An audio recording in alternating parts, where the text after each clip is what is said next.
بالنسبة للأمور الخدمية من أول ما فتنا أول حي فات هو حي المشلب. بزمن قياسي جت المية والأمور الخدمية وشالهم الأنقاض من الشوارع. تأهيل الشوارع والخدمات اللي تقدمت للمدينة كانت لها رقم قياسي. مدة 8 أشهر المي وصلت المدينة وشالهم الأنقاض. لسه بعض الركام موجود بس بفرق قاعد تشتغل، والمجلس المدني جاي يقدم الخدمات اللازمة والتعليمات لإنشاء المدارس والأمور الخدمية، والبلدية مشكورة جاء تقدم خدمات والأمور كل ما حال إلى أحسن. الأمن موجود، وبالنسبة للسافروا برا سوريا رجوعهم إلى المحافظة بهالشهرين بلش بازدياد بسبب يعني مخابرات أهاليهم أنه هنا بأمن وأمان موجود.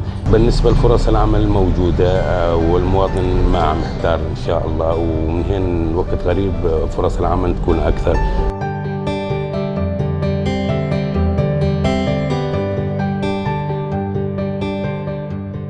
أنا أول ما دخلت هذه المدينة يلي هي بلدي ويلي ترعرعت وعشت بيها ووعيت على الدنيا بيها، أول ما فت والله شيء محسن جدا. يعني ما توقعت ولا راح أتوقع أنه هالركام ولا هالمدينة ترجع تصير بها الأقدام أو ترجع يتنفس بها البشر. فتفاجأت بعد عدة أشهر من تحريرها، رجعت على البلد ما شاء الله شوي شوي، إزالة أنقاض، تنظيف الشوارع، مشت الرجل بيها. ولكن بعد عدة أشهر لهذا اليوم شيء يعني انه ما يصدق، الا يعني اللي قاعد برا ما يصدق هالحكي هذا، الا يجي يشوفه بعينه.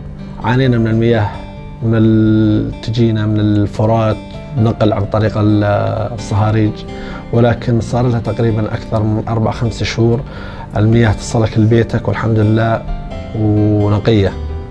وبالنسبه للكهرباء امبيرات، ونسمع مستقبلا انه بوقت قصير جدا وراح تصنع الكهرباء نظاميه وان شاء الله.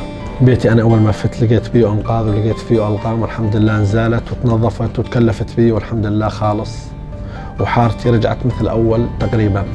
أي إنسان ابن هذا البلد يتمنى أنه الرقة تكون أحسن وأفضل بلد.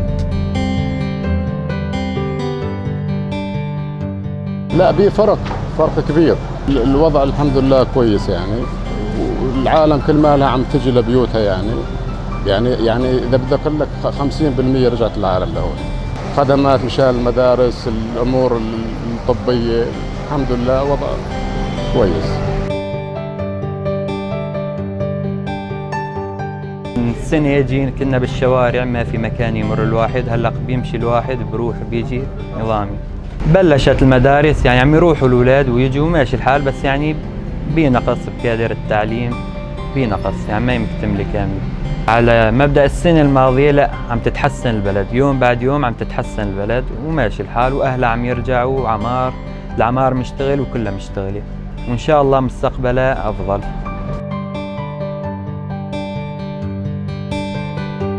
المضيشات بالساعة خرابات والطرقات مسكرة، الحزبية تأهيل مضبوط يعني من قبل المجلس المدني أو البلدية، عم بيرجعوا نسبة مليحة، ونتمنى للبرة زاد يرجعوا على بلدهم ووطنهم، ونتمنى الشيء هذا انه يرجعون ويشوفون الوضع شنو. الوضع كويس يعني مليح جدا جدا.